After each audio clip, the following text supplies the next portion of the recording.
Okay. First of all, let me say thank you for your service to our country. Thank you very much. And to all the veterans that have serviced our country. I want to say, and each of us will get to speak for ourselves, but I know that this board, each of us on an individual basis, as we go into the budget, and it's important because we're in the budget time now. We will be passing a budget probably in the next month. Well, definitely in the next month. We're in November. And I know what each of us, and I know when I first got here, I said, how could we give more money to veterans? Not knowing exactly how it's set up. And the way the system of the veteran services, and I'll have Mr. Ludo explain it so I said it properly, the way it's set up, it is appointed by a common pleas court. We don't make any appointments. We don't decide who the director is. However, all of us have said we wanted to put more money into veterans. And what was brought up with Channel 9, I want to thank them for bringing this to the attention, because one of the things that I want to see us move to is a customer service-based model. And when people come in, they're treated as customers. I am very upset to know that other counties are doing more, giving more, and being more customer-friendly toward veterans. And people who know me, my grandfather would be turning over in his grave because he was a veteran and raised me up to know the importance of veterans as he came out of the Navy and what he did for this country.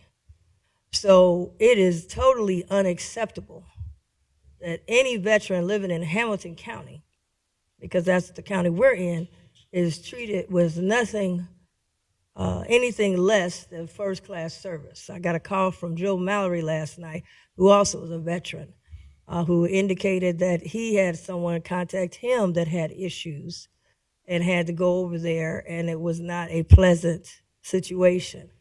Teresa Kent, now Teresa Burns, disabled veteran, called and has a lot of concerns. All of our offices are getting a lot of calls about this. This has to be one of our top priorities, and I believe for me it is. One thing about me, don't mess with the seniors, don't mess with the babies, and don't mess with the veterans. Now, I'm going to have asked Mr. Ludo to have someone here today, and he'll be able to talk about what that status is. But we're in the budget process, and we're looking to have directors and those people come before us.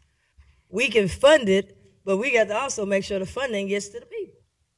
And so without even knowing this was an issue, I had heard about the PAC, the new PAC that was passed federally for grants for veterans. And I reached out to Congressman Landsman, who's on the federal committee for veterans from down here. And he said, yeah, I'd like to do something with that. And I said, I'd like to do something too.